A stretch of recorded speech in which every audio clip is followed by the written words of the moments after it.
Bueno, ahora sí, en este orden, en este silencio, buenas tardes a todos.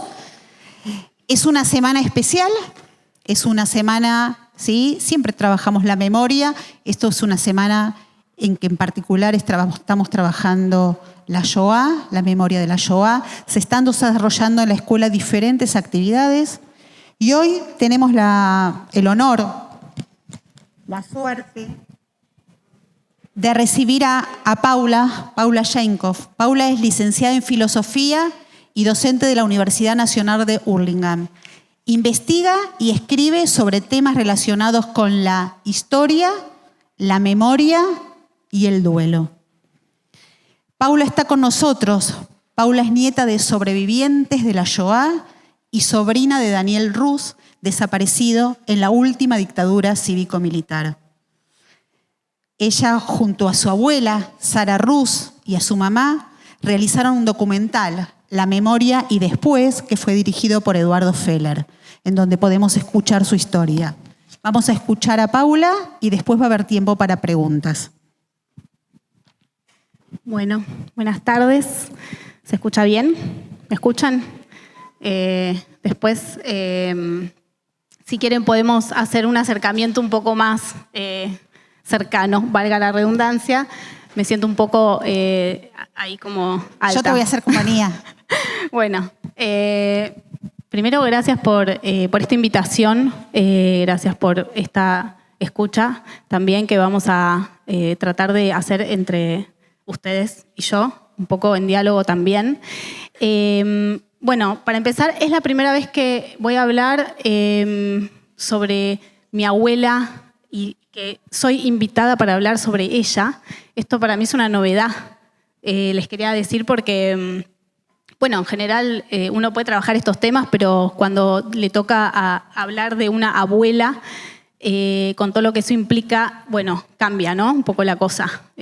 Así que estoy como de estreno, les quería decir, y que esto tiene que ver con que mi abuela falleció el 24 de enero del 2024, hace poquito, con lo cual esto es reciente también en pensar, en mi caso, formas de hacer duelos de personas que atravesaron genocidios, como fue el caso de mi abuela, y de muchos otros, ¿sí?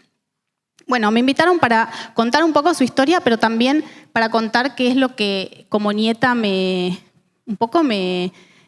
atraviesa, ¿no? Esto, no siempre nos atraviesa, aunque seamos nietos o nietas, ¿no? Es algo que uno también lo elige en algún punto, ¿no?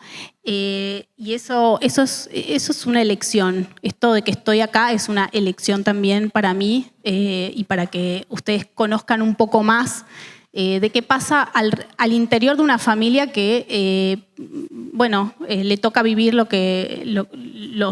genocidios, como en mi caso la Shoah y la dictadura, la última dictadura militar, pero también en cómo una familia se puede reconstruir y qué clase o qué modos de resiliencia uno puede pensar, ¿no? Cuando llega el momento de, por ejemplo, las generaciones siguientes, ¿no? De seguir viviendo con todo eso atrás, o no tan atrás, ¿no? Porque nunca es que eso está atrás, siempre aparece en el presente, adelante, en determinados momentos, ¿no? De maneras distintas. No siempre uno está tan conectado con esto y con estos dolores, con estas tristezas, ¿no? Bien, bueno, mi abuela siempre arrancaba presentándose, y esto me parecía muy lindo, que era, hola, soy Sara Rus, decía, soy sobreviviente de Auschwitz y madre de Plaza de Mayo, ¿no? 2 grandes títulos se ponía, y con eso ya la audiencia quedaba muda, digamos, ¿no? ¿Qué podemos decir ante esas dos nominaciones? Y hablaba, por lo general, más de 1 hora, nadie la podía parar, era impresionante el modo de testimoniar. La pueden encontrar si quieren, obviamente, ahí tiro el chivo, por si no la conocen, pero tiene tiene un libro que se llama Sobrevivir 2 veces, tiene escrito por Eva Eisenstadt a partir de entrevistas, tiene también una serie en Canal Encuentro que se llama Tengo que contar, y hace también unos años hicimos una película que se llama La memoria y después, con Eduardo Feller, dirigida por Edu Feller. También participó de Canal Encuentro y de todo el equipo con el que se hizo el otro laburo. Bueno, después hicimos con la familia una película. Un poco vengo también a contar ese, o si quieren después charlamos, como quieran, ese proyecto. Bueno, ¿vamos bien? ¿Sí? ¿Caras de sí?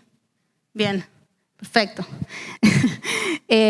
Bueno, sí, algo que... Voy a hablar sobre cómo ella contaba, porque algunas cosas sí les voy a contar sobre su historia para contextualizar, pero me interesaba pensar esto, ¿no? Que ella nunca contaba cosas cruentas, nunca hablaba sobre cosas con detalles muy escabrosos sobre sus vivencias, aunque uno pudiese imaginarse, ¿no? No hace falta tener una imagen en una foto o un detalle muy morboso para uno poder imaginarse las cosas más abyectas, más terribles y más horrorosas, ¿no? Eso siempre me parecía que tenía mucho que ver con cómo ella testimoniaba y la dulzura de su voz para decir las cosas más duras, ¿no? Con pocas palabras.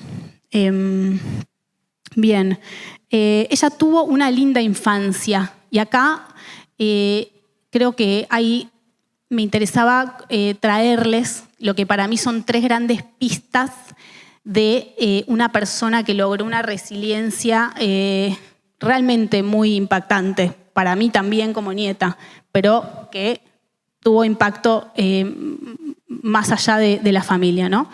Y hay, yo digo 3 grandes pistas, porque ella tuvo una infancia feliz. Ella cuenta que fue feliz durante su infancia hasta los 12 años, cuando el ejército nazi invade Polonia en el 39 y poquito tiempo después se crea lo que sería el gueto de Lodz, ¿no? Donde ella vivía, o donde ella nació específicamente, que fue la ciudad de Lodz, ¿no?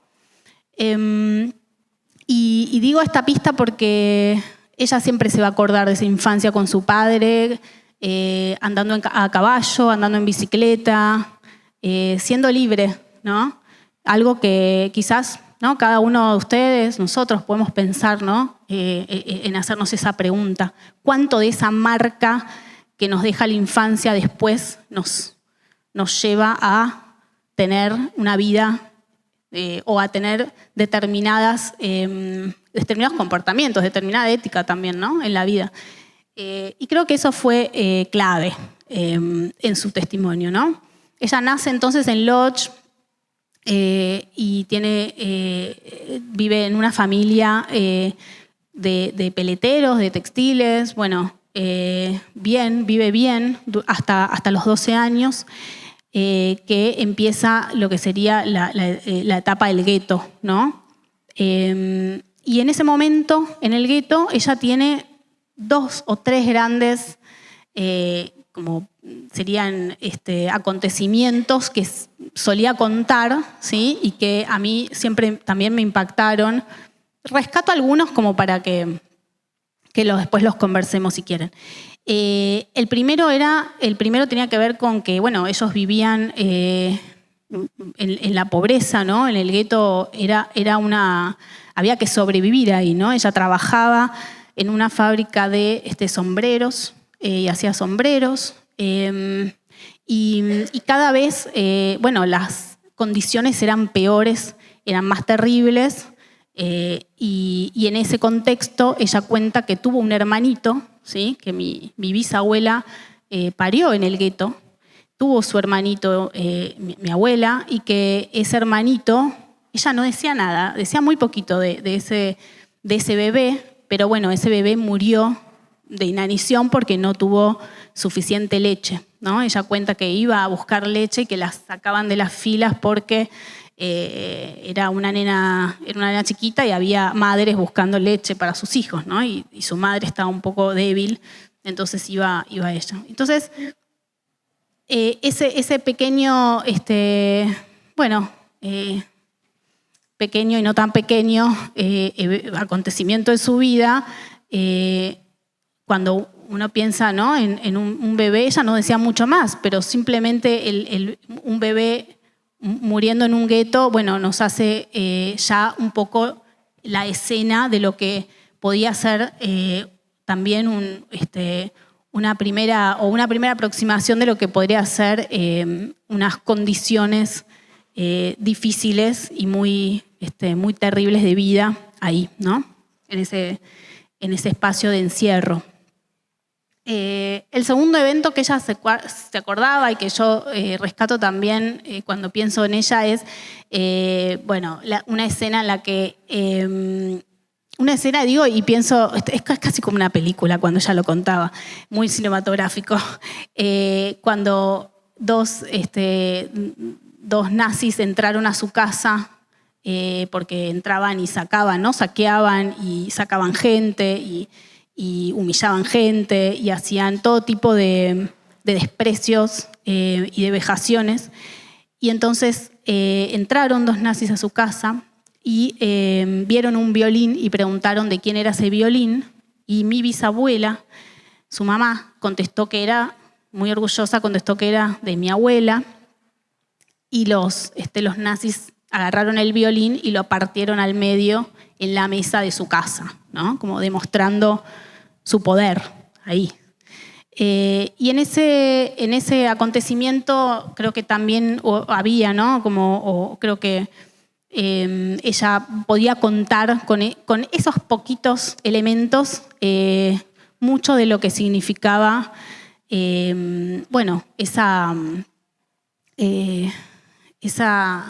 esa vida bajo un régimen tan opresivo, ¿no? Tan difícil. Bueno, me faltaría el tercero, pero no sé si decírselos ahora o se los digo ahora. El tercero, porque el tercero es lindo, es alegre. Dentro de todo lo que era la vida del gueto, mi abuela un día abre la puerta de su casa y entra un señor a visitar a su papá. Y esa persona la mira a mi abuela con buenos ojos y mi abuela lo mira también con buenos ojos. Se presentan, se llevaban 13 años, o sea, mi abuela con 12 años, ¿no? Imagínense, un señor mayor para ella, y entonces ahí, en ese momento en el que él viene a su casa para hacer negocios con su papá, se enamoran, ¿sí? Esto vamos a tomarlo con pinzas, pero creo que en una de las versiones, la versión de mi abuela, que es la que conocí, porque a mi abuelo no lo conocí, en pleno auge de gueto, ellos se enamoran, se escriben una fecha, él le escribe en una libreta a mi abuela una fecha y le dice que se van a reencontrar, porque bueno, en ese momento ya estaban empezando las deportaciones a los campos de exterminio. Y le dice que el 5 del 5 al 45 ellos se van a reencontrar en un edificio que se llama Cabanag, en Argentina, porque mi abuelo tenía familia viviendo ya en Argentina. Y entonces eso queda ahí guardado durante muchos años, hasta que, ahí hay como, está sonorizada la charla. Y entonces queda eso registrado, ¿no? en mi abuela como una fecha muy importante. Después vamos a ver por qué, o si ya saben, después me la cuentan. Pero que, digamos, ahí arranca una historia de amor, ¿sí? Y creo que acá, entonces, tengo una segunda pista, vamos a decir, para pensar en esta capacidad resiliente que tuvo mi abuela para poder seguir adelante, ¿no? Bien, bueno. La historia entonces sigue, ¿no? Yo tengo machete porque como verán, yo no heredé la memoria prodigiosa de mi abuela para nada, así que tengo que machetearme todo. Y entonces, bueno, incluso esto, ¿no? Que para empezar lo escuché unas millones de veces, porque cada día que pasaba en mi casa, cada cena, cada ratito, mi abuela se encargaba de hablar de algo, ¿no? De lo que ella había vivido. Bien, bueno. Entonces, empiezan las deportaciones, ¿sí? Los hago así como medio cronológico, pero también vamos mechando, vamos alternando. Y entonces ahí ya empieza una primera separación con el padre, ¿no? Al padre lo llevan a otro lado, a mi abuela y a mi bisabuela, su mamá, las llevan a Auschwitz-Birkenau y empieza terrible episodio, ¿no? Que es el de los campos de concentración y exterminio. Voy a contar lo mismo que con el gueto, algunos momentos que a mí personalmente me marcaron. Lo primero que voy a decir es que mi abuela sobrevivió con su mamá, ahí, spoiler de la historia, pero ella sobrevivió con su madre, ¿sí? Con lo cual eso hace que también su testimonio sea bastante particular, ¿no? Spoiler digo porque tercera pista, ¿sí? Tercera pista para entender cómo hizo una persona para llevar adelante su vida después de tanto sufrimiento. Quizás, digo yo, podemos pensarlo juntos, el haber sobrevivido con su madre tiene mucho que ver con haber podido también compartir esa experiencia, haber tenido a alguien que la entendiera plenamente, ¿no? No piensa que a veces, ¿no? Para un sobreviviente poder contar, yo creo que mi abuela no contaba ni un décimo de lo que realmente le había pasado, ¿no? Si uno tuviera la oportunidad de hacer una narración fiel de sus vivencias, bueno, imposible, pero creo que acá habría también una idea importante o un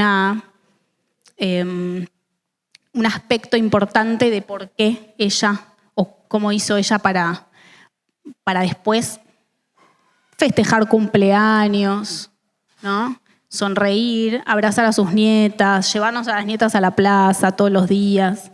Hacía de abuela. Era una de esas abuelas, si quieren, a la vieja. No sé cómo, después me cuentan ustedes cómo son sus abuelas hoy, pero yo las veo a las abuelas muy ocupadas y están con muchas actividades. Pero mi abuela era dedicadísima a sus nietas, plenamente. Y bueno, sobrevivió entonces con su madre en estos campos y una de las primeras cosas que le pasaron a ella fueron que al llegar al campo de Auschwitz-Birkenau, las separan, ¿no? El nazi las recibe y les dice una para la derecha, otra para la izquierda. Y entonces mi abuela se da cuenta de que la están separando de su madre y en ese momento se acerca al nazi, ¿no?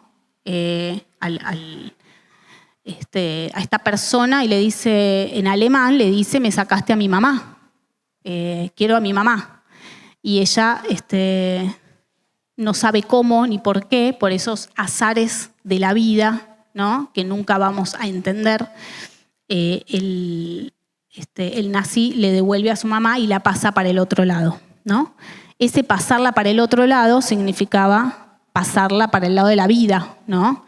Cuando llegaban a los campos, en la Alemania nazi, y hacían esa división de un lado, y mi abuela se dio cuenta claramente, de un lado iban directo a la muerte, ¿no? O a las cámaras de gas, a los crematorios, a la muerte directo, porque no servían para el trabajo esclavo, ¿no? Con lo cual, primera salvada entonces de mi abuela a su madre. Eso se va a, de alguna manera, a invertir en el momento en el que mi abuela termina la guerra y ella están en los campos, fueron salvadas por los americanos en otro campo, en Mauthausen, y ahí, inversamente, mi bisabuela le cocina estas famosas sopas, famosas digo yo, para mí famosas, pero eran famosas en mi casa, de las cuales, bueno, que hacen que mi abuela pueda recuperar su peso, porque después de la guerra y de haber pasado tanta hambre, eran cuerpos muy que tenían que recuperarse muy de a poco, ¿no? Y mi abuela entonces queda muy enferma, mi bisabuela la termina curando y salvando también. Con lo cual esta dinámica, ¿no?, de madre-hija, a mí siempre me pareció que tenía ahí un distintivo en su testimonio, ¿no?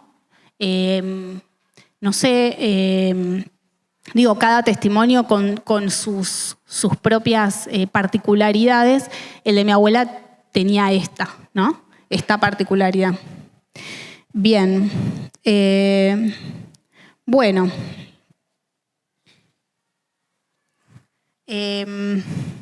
Sobre los campos, no me acuerdo lo que quería decir. No, hubo muchas escenas muy complejas de contar. Creo que a veces, por eso es mejor que escuchen su propia voz, ¿no? La voz de mi abuela contando su historia, ¿no? Es un poco raro para mí contar lo que ella contaba, porque en realidad lo lindo es que ustedes puedan escuchar el testimonio de primera mano. Y sobre todo esto que les digo, ¿no? De que hay muchas escenas de los campos que uno trata de recuperar, pero es difícil y es complejo querer acercarse a ese tipo de experiencias y de vivencias, ¿no? Hay una frase que dice Walter Benjamin, un filósofo, que dice que los sobrevivientes de la Primera Guerra Mundial volvían mudos de los campos, pero no mudos porque no tuvieran que contar, volvían mudos justamente por el exceso de experiencia, ¿sí? ¿No? Hay una pobreza se llama pobreza de experiencia, pero en realidad volvían mudos porque no podían contar algo que los demás tampoco pudiéramos escuchar, ¿no? ¿Hasta qué punto uno puede escuchar el horror del otro o el sufrimiento del otro? Nada, es una pregunta que se las tiro, pero bueno, dentro del campo sí había o hubo muchos momentos en los que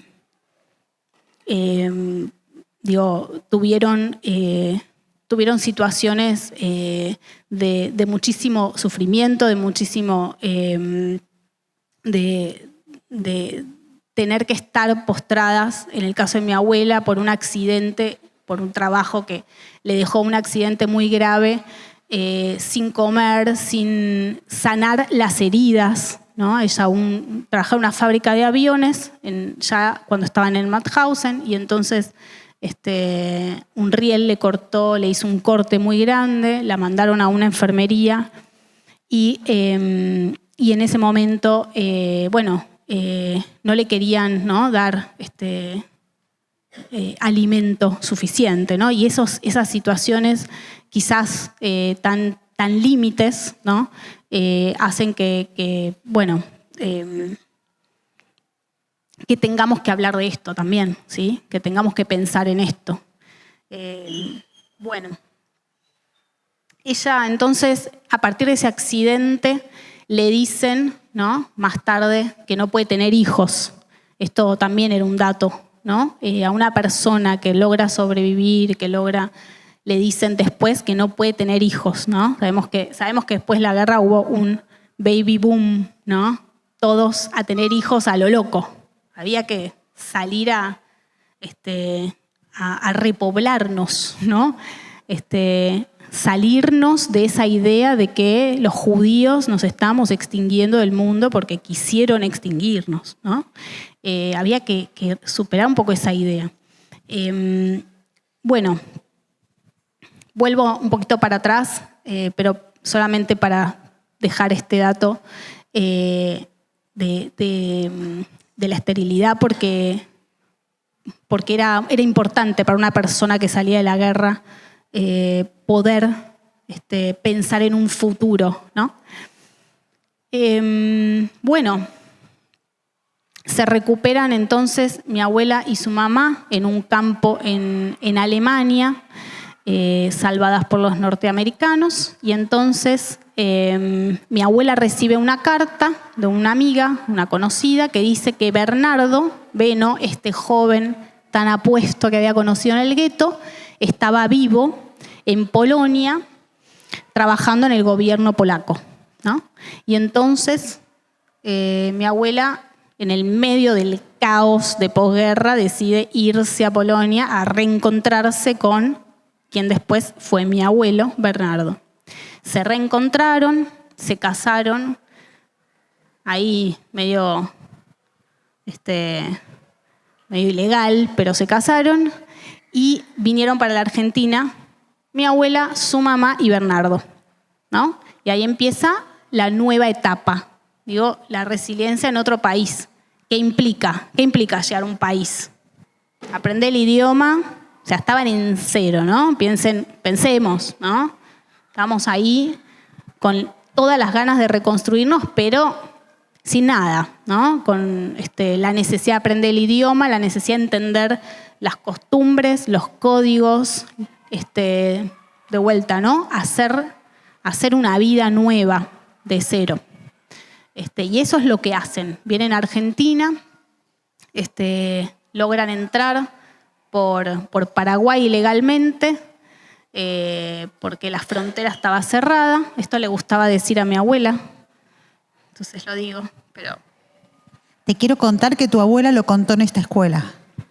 Bueno, yo se lo escuché decir, yo quiero que sepan, esto no se los conté antes, pero cuando yo empecé a trabajar en esta escuela, bien, Sara fue invitada a esta escuela y yo pude escuchar este relato en primera persona. Y la escuché contar cómo fue su llegada a la Argentina, me lo acuerdo.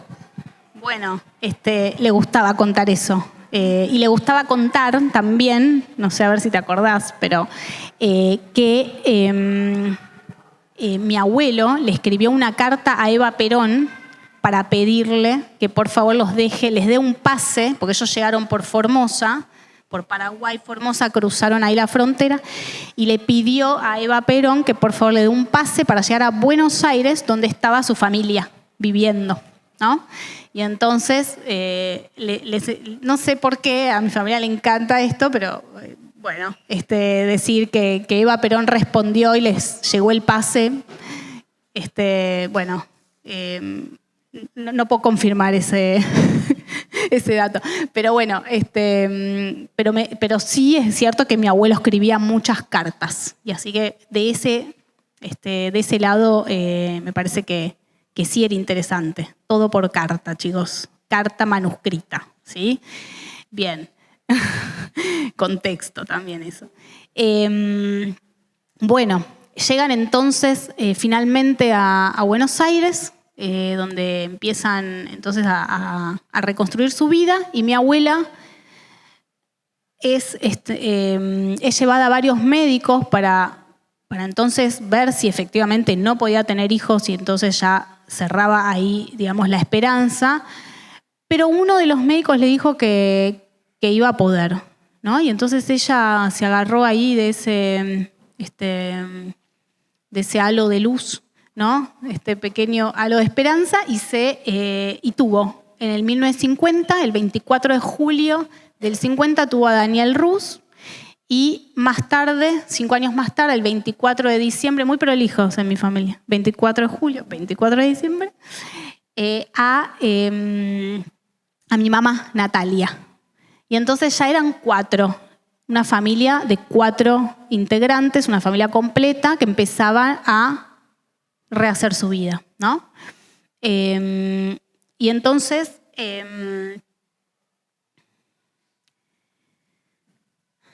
bueno,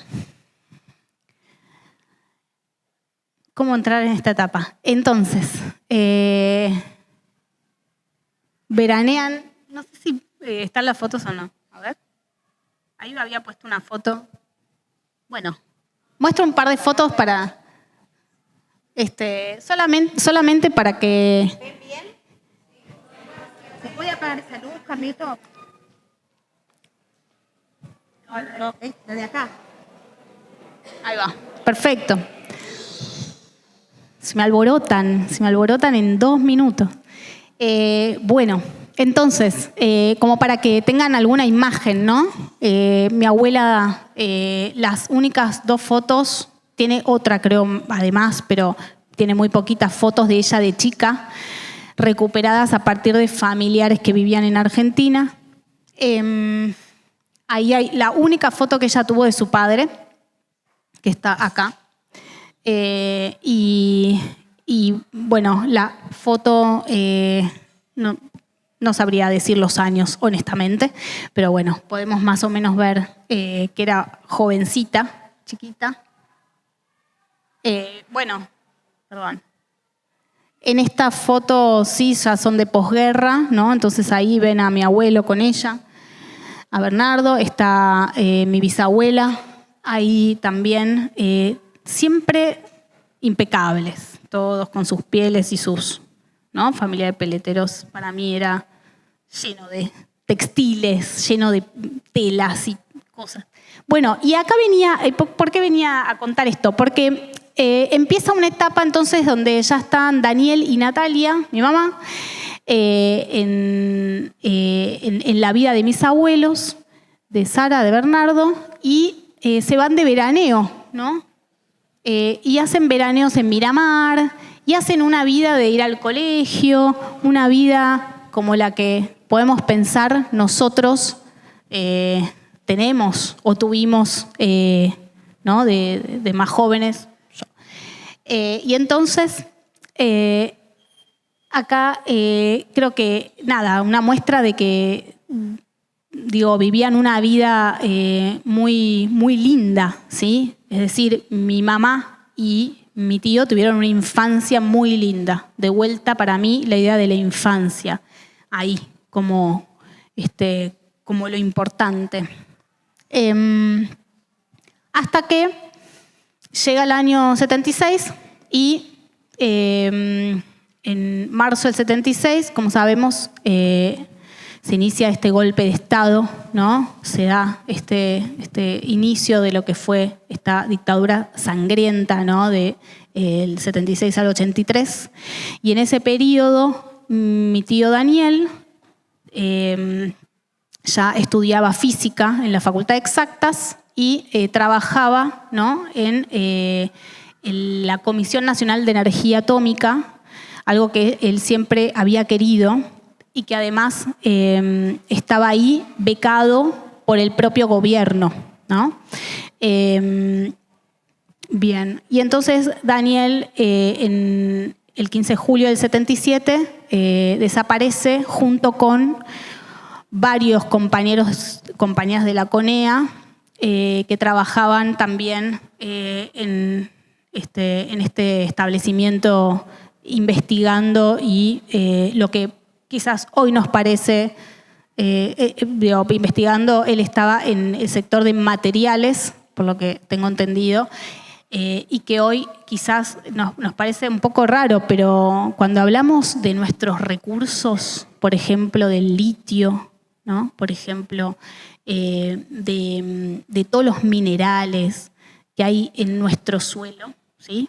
Bueno, los físicos y otros también químicos de la CONEA se dedican a trabajar sobre cómo defender también esos recursos, ¿no?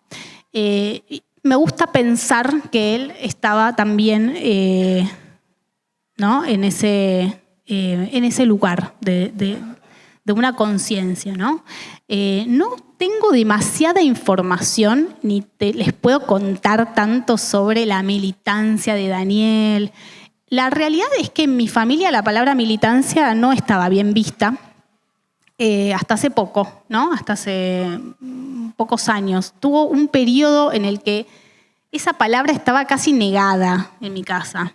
Era algo, ¿no? Estaba en una connotación muy negativa, la idea de la militancia. Pero sí, la realidad es que él estaba en la juventud peronista, ¿sí? En ese momento, y que por un lado mi abuela no quería, no le gustaba ver, ¿sí? Qué clases de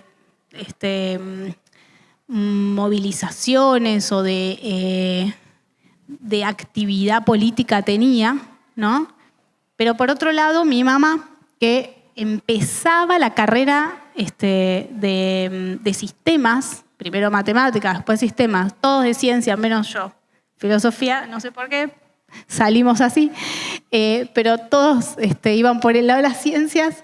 Y mi mamá empezaba a estudiar la carrera en ese momento y sí habían compartido algunos meses con su hermano en la facultad y tiene algunos recuerdos de situaciones en las que Daniel sí estaba, ¿no? Más movilizado políticamente, ¿no? Como le pasaba a la juventud en ese momento, ¿no? Una juventud muy despierta y con un contexto en el que, ¿no? Había cosas, había mucho para pelear también. ¿No? Estamos hablando de una clase social con mucho empuje ahí, en un momento en el que se estaba, la Guerra Fría, donde el capitalismo estaba mostrando ya sus garras, ¿no? ¿No? Ahí había un aire de búsqueda de justicia social, había un aire de querer algo mejor que lo que había, ¿no? Algo mejor significaba que no hubiera pobres en las calles, ¿no? Que no hubiera situaciones de injusticia y de violencia, ¿no? Media hora tenemos. Vos, Mari. Perfecto. Bien. Entonces empieza la búsqueda de mi abuela, empieza la búsqueda de mi familia y mi abuela busca a su hijo, ¿no? Desaparecido. Al principio iba a las rondas, ¿no? Se empezaban a mover ahí con otras madres en el 77. Después empezó a ir a los departamentos, ministerios del interior, a las distintas oficinas más gubernamentales y también a las judías, ¿no? Tocando las puertas de la AMIA, de la DAIA, de todo lo que se pudiera en ese momento, con respuestas variables, pero con ninguna variables en el sentido de menos empatía o menos acercamiento, ¿no? Piensen que durante la dictadura hubo mucho alejamiento de gente que sospechaba, ¿no? Bajo el lema algo habrán hecho, ¿no? Y ese tipo de pensamientos que circulaban, ¿sí? En la sociedad y en todo el espacio público, en las casas, ¿sí? Y entonces hubo muchos amigos o personas cercanas a la familia que se terminaron alejando, ¿no? Incluso hace poco apareció una novia de Daniel, o sea, imagínense, ¿no? Muchos años después, diciendo que ella había estado de novia, pero que se tuvo que alejar de toda la familia, de todos. Por supuesto, mi abuela le cerró la puerta, dijo, yo nunca vi a una novia de Daniel, y empezó ahí toda una cosa familiar medio extraña, ¿no? Pero bueno, nada, mi abuela sí se movió para buscar. También mi abuelo que lo hacía de otras maneras, escribiendo cartas, como les decía también antes.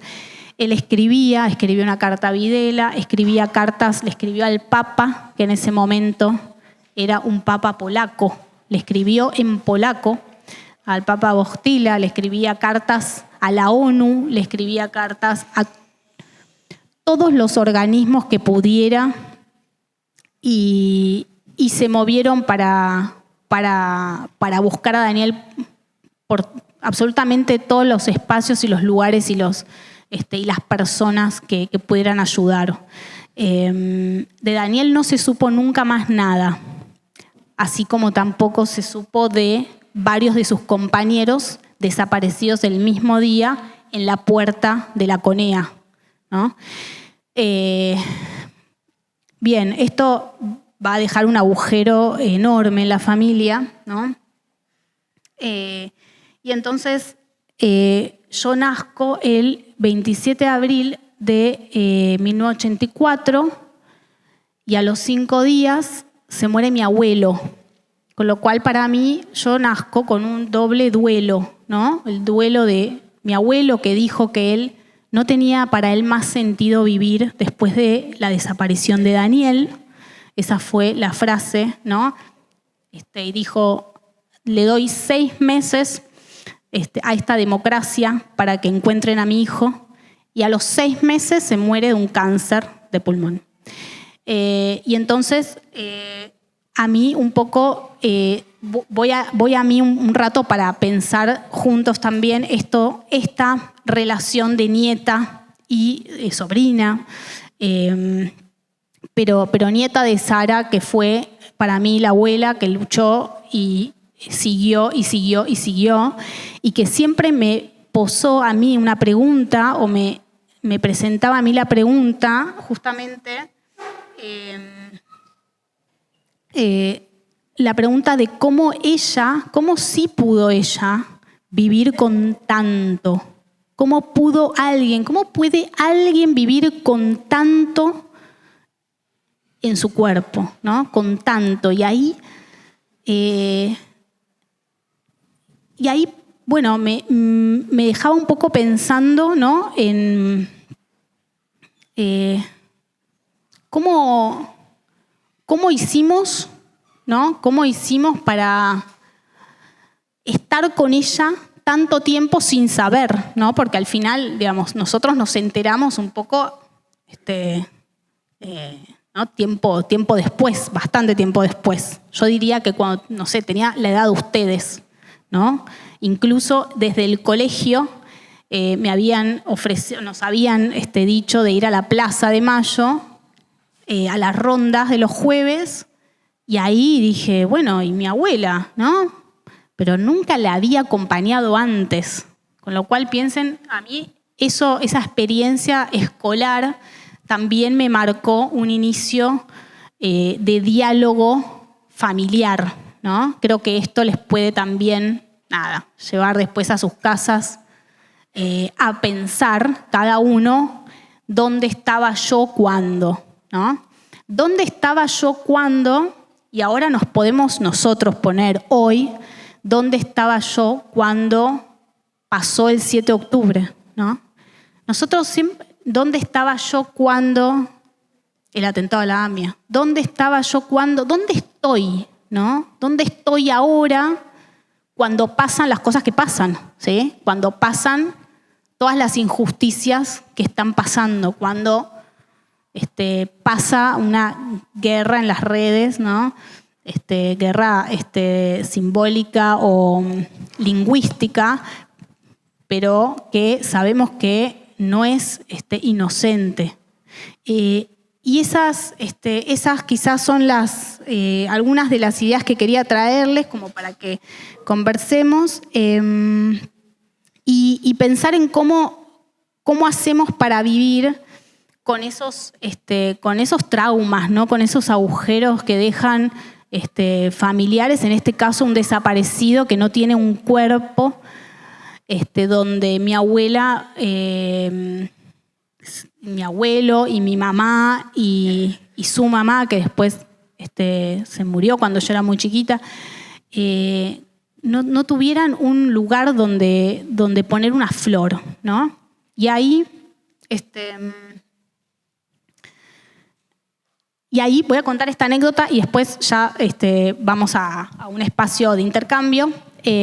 Pero sí tengo un recuerdo de cómo, de vuelta, quizás una cuarta pista, resiliente. En el 2004, cuando la ESMA pasa a ser del Estado, pasa a ser del pueblo, digamos, pasa a ser pública, ¿no? Y pasa a ser un espacio de memoria donde nosotros podemos ir hoy, por ejemplo, al museo, podemos ir a la casa de las abuelas, a la casa de las madres, de los hijos, etc. Cuando la ESMA pasa a ser pública, ese día en el que Néstor Kirchner abre la ESMA y hace todo eso que hace, ese día fui con mi abuela, 2004, ese año, y llevamos flores, ¿no? Y mi abuela y el grupo de madres con las que yo siempre estaba en los distintos momentos de recordación y demás.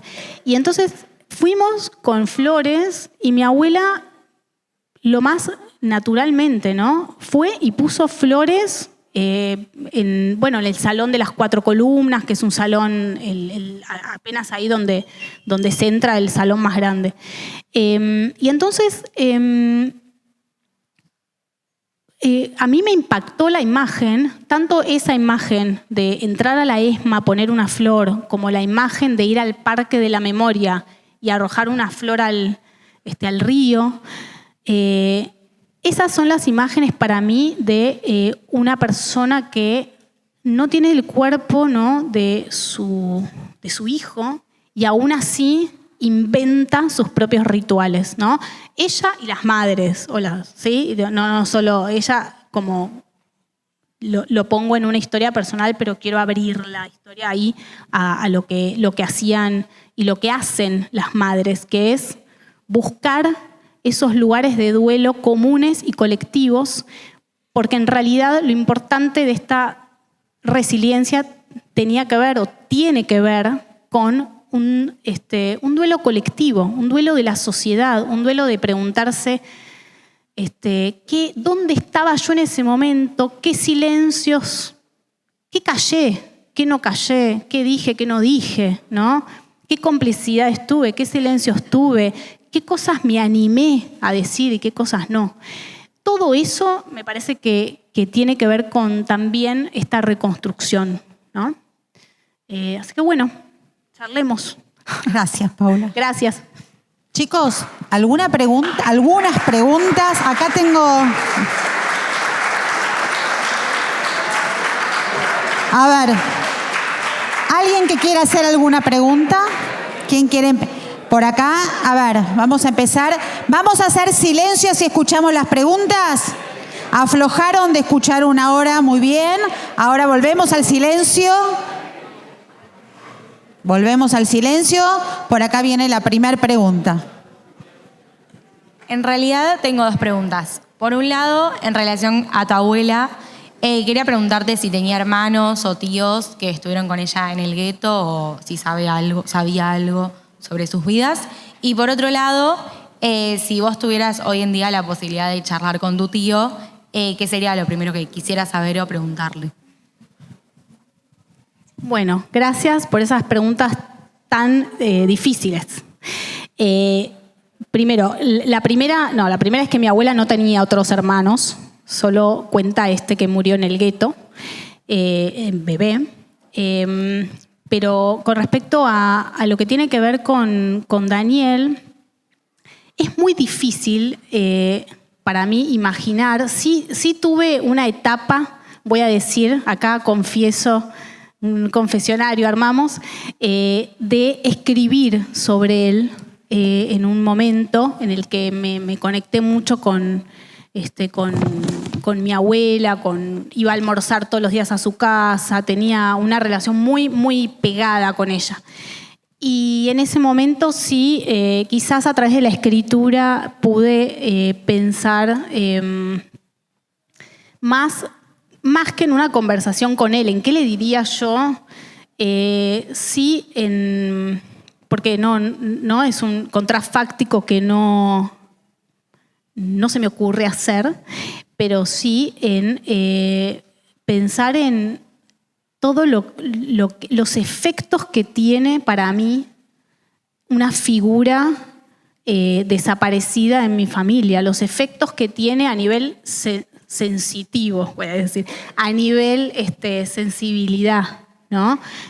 ¿Cuánta sensibilidad para mí, a mí me implica que haya tantos silencios, por ejemplo, no con respecto a los hitos de la vida de Daniel, ¿no? Daniel era un muy buen alumno, todas las cosas lindas de Daniel las tenemos, porque mi abuela se encargó como buena madre, por otra parte, ¿no? De contar lo bueno que era, siempre ayudaba a todos sus amigos a estudiar matemáticas, era brillante, tenía, hacía clases de física para los docentes, también, no sé, todo agrandado, ¿no? Por supuesto, por una madre que cuenta, ¿no? Como las madres cuentan de ustedes, seguramente, y agrandan un poquito porque los quieren mucho. Bueno, lo mismo, pero no tengo no tengo, por ejemplo, tantos testimonios de amigos de Daniel o de otros aspectos suyos. Algo de mi mamá, pero mi mamá no tiene tanta memoria, pero sí me interesa, no se acuerda cosas, se acuerda algunas cosas de los veraneos, se acuerda algunas cosas, pero no, pasa mucho por la imaginación, ¿no? Y ahí es donde creo que como nieta, ¿no? Y como sobrina o como dentro de esta familia que se reconstruyó, siempre está para mí en la piel, yo lo siento en la piel, un agujero que no se puede llenar, que no hay nada, no hay dónde velar, no hay dónde ir a duelar, salvo lo que uno pueda inventar o imaginar como duelo. Y eso sí me interesa, porque me interesa como nieta, pero también como sociedad, para todos, ¿no? Los desaparecidos en la sociedad. No sé si respondí. Alguito. Quiero saber cómo fue el reencuentro de tu abuela con tu abuelo con respecto a la fecha que le había escrito. Muy bien. ¿Se acordó? Acá, la compañera. La fecha que fue el 5 del 5 del 45 fue la exacta fecha en la que liberaron a mi abuela del campo. No fue el día que se reencontraron ellos dos, pero sí fue una fecha muy importante porque empezó para mi abuela la nueva vida, ¿no? Los americanos entraron a Mauthausen y liberaron el campo y ahí, en esa fecha exacta, ella empezó otra vida, ¿no? Esta nueva vida de sobreviviente. Te quería preguntar si tuvo relación, espera, que lo note. Si tuvo relación que tu abuela haya sido sobreviviente de la Shoah con la desaparición de tu tío. De vuelta, ¿tuvo relación? ¿Cómo podés relacionar? Ella pregunta si hubo alguna relación entre tu abuela como sobreviviente de la Shoah y luego la desaparición de tu tío. Bien, ¿se entendió? Sí, perfecto. Mi abuela, voy a decir algo muy fuerte, porque mi abuela, cuando desaparece Daniel, ella siente mucha culpa, ¿no? Porque ella no lo podía salvar, ¿no? Como madre. Y ahí creo que, psicólogos aparte, ella sobrevivió con su madre, ¿no? Y el momento en el que se llevan a Daniel, ella dice, yo no lo pude salvar, eso es lo más terrible, ¿no? Después de que yo haya podido sobrevivir a la yoga con mi mamá, ahora yo no puedo salvar a mi hijo, ¿no? Y eso creo que fue, bueno, volver también y revolver, ¿sí? Y revisar todos esos años, ¿no? Donde uno piensa que la supervivencia fue, digo, no puede pensar ahora quizás muy rápidamente, pero donde sí creo que hay un vínculo ahí entre un Daniel que no pudo sobrevivir un genocidio y una abuela, mi abuela, su mamá, que sí y que tuvo que convivir, si querés, ¿no? Con esa culpa de no poder salvarlo. Sí, que cuando llegaron a Argentina, tus abuelos, ¿fueron bienvenidos o sea, fueron bien tratados en Argentina?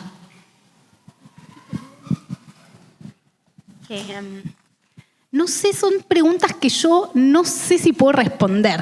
Lo voy a decir muy de costado, porque la realidad es que yo no sé, tendría que venir mi abuela a responder acá. Pero voy a decir algo, salgo por la tangente. En el museo, voy a decir esto para que también lo sepan, ¿no? En el Museo del Holocausto hay un tótem.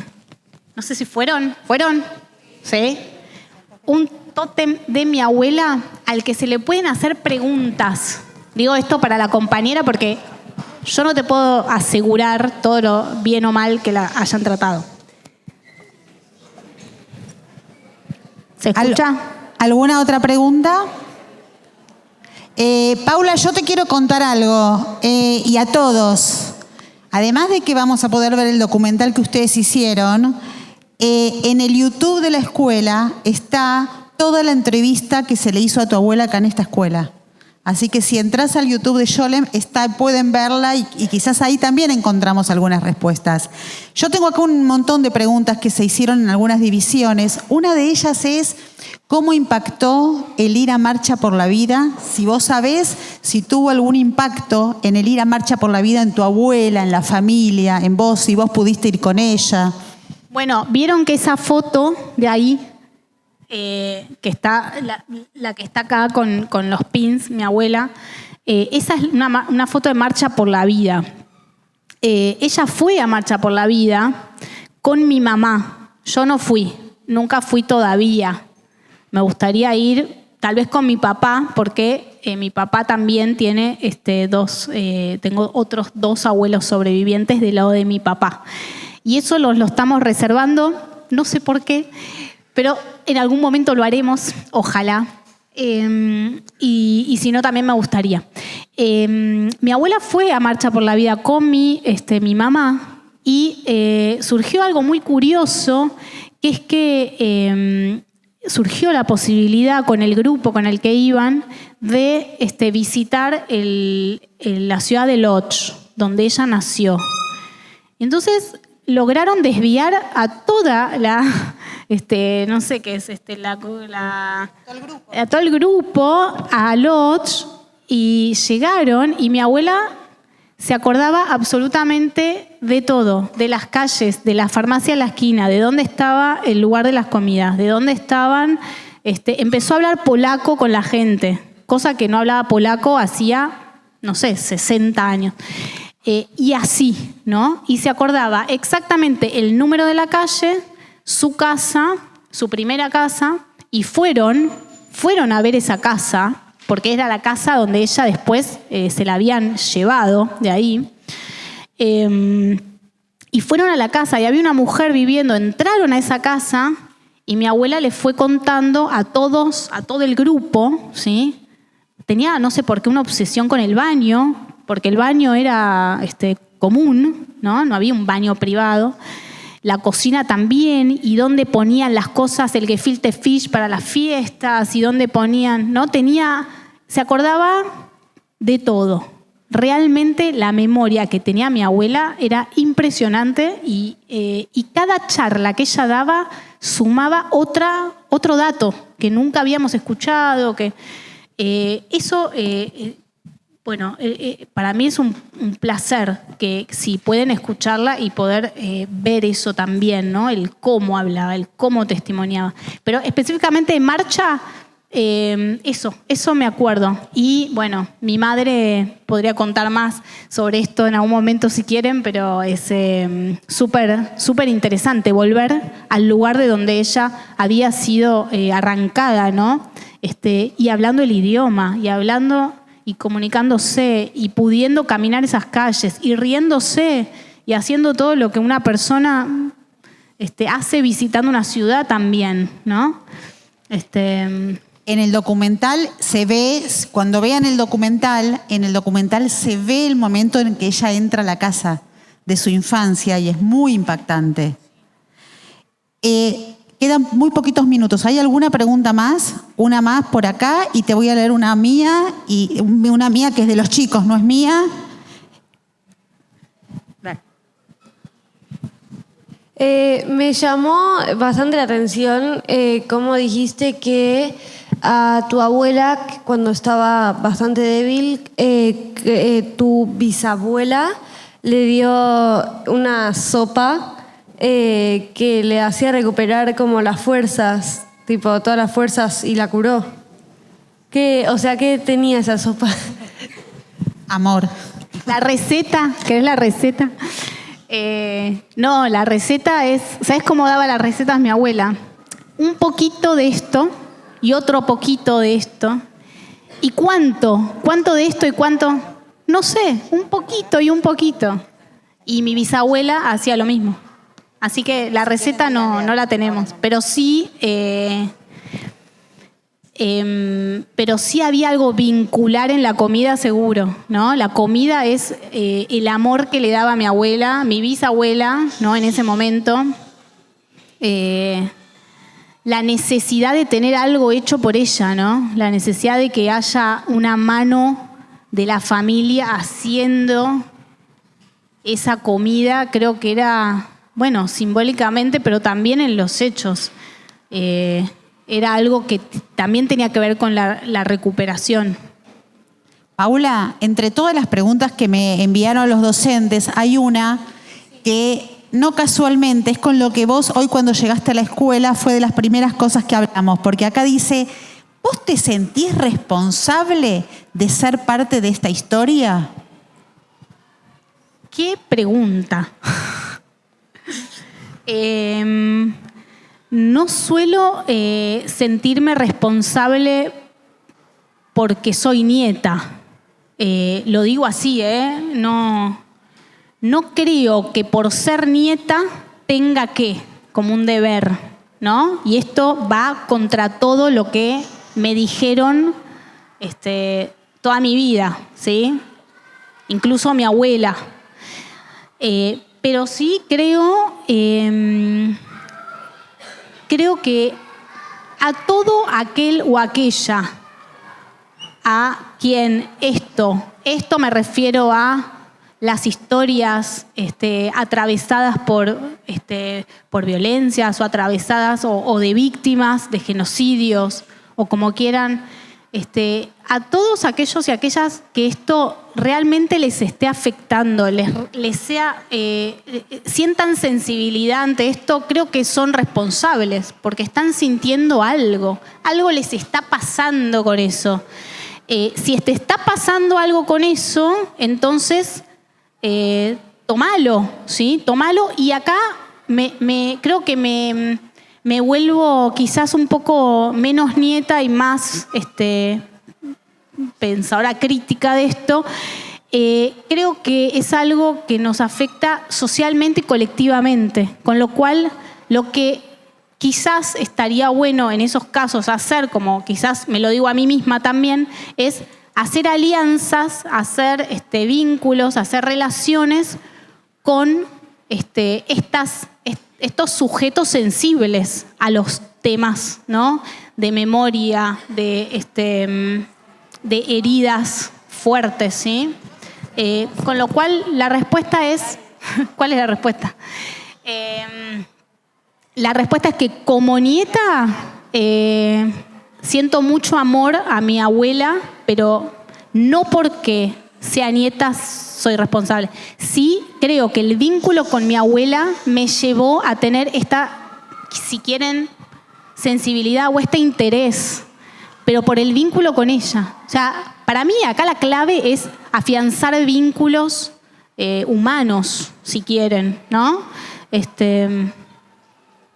No sé si, Miriam, ¿querés que cuente o ¿Querés contar? Mira, acá justo me preguntaban, alguien que le da vergüenza hablar y levanta la mano, pero me preguntaba si te hace bien, si te hace fe, ¿sí? Si esto de poder hablar te hace bien. Bueno, quizás mostrar el libro y contanos esto. Yo creo que me hace bien. Me hace bien que tener, como ustedes acá, una escucha del otro lado. Eso quizás es lo que me hace bien. Saber que hay otros y otras escuchando y seguramente en alguna parte de sus familias, de su vida, de su historia, su experiencia, puedan conectar esto, ¿no? Con la posibilidad de pensar y de hacer algo mejor, ¿sí? Con esto. De crear, ¿sí? Crear artísticamente. Justo traje este libro, que después se los voy a dejar en la escuela, porque en esto de hacer alianzas me convocaron también como nieta, porque me conocían de nieta, pero en realidad me convocaron para presentar este libro, que es una tesis doctoral de una mujer que fue víctima del 7 de octubre, ¿sí? Durante este último ataque, ¿sí? A ella y al marido los sacaron del kibutz, los mataron. Pero ella había escrito esta tesis doctoral sobre la dictadura, el arte como forma de movilizar, ¿sí? Los duelos y las memorias durante la dictadura. Entonces hace un recorrido para pensar esto, ¿no? La potencia del arte y la potencia de la creación, de crear a través de los vínculos. Y me parecía interesante porque en esto se cruzaban la Shoah, ¿no? Como yo convocada como nieta de Sara en una institución judía, también la dictadura, porque este libro trabaja la dictadura, pero también el 7 de octubre, ¿no? Y pisa fuerte el 7 de octubre en nuestras vidas, ¿no? Es como nuestro holocausto, en definitiva, como los que no lo vivimos en carne propia, ahora tenemos algo que contar, ¿no? De nuestro tiempo. En nuestro tiempo, y vamos a decirles, ¿no? Nuestros hijos, cuando yo tenía, ¿no? ¿Dónde estaba yo cuando fue el 7 de octubre? Haga cada uno complete, ¿sí? Complete el blanco. Y eso me parece que es importante hacer esas alianzas, ¿no? Bien. Bueno, te queríamos decir que gracias por abrirnos tu corazón y por contar tu historia.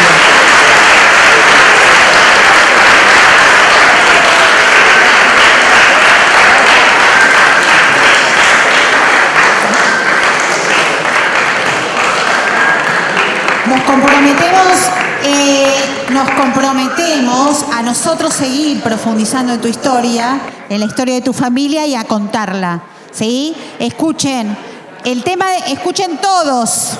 Escuchen todos quiere decir hagan silencio. Hagan silencio todos. Hablamos de memoria, ¿sí? La memoria se construye. Y la memoria se construye apropiándonos de las historias, ¿sí? Y contándolas, y volviendo a contarlas.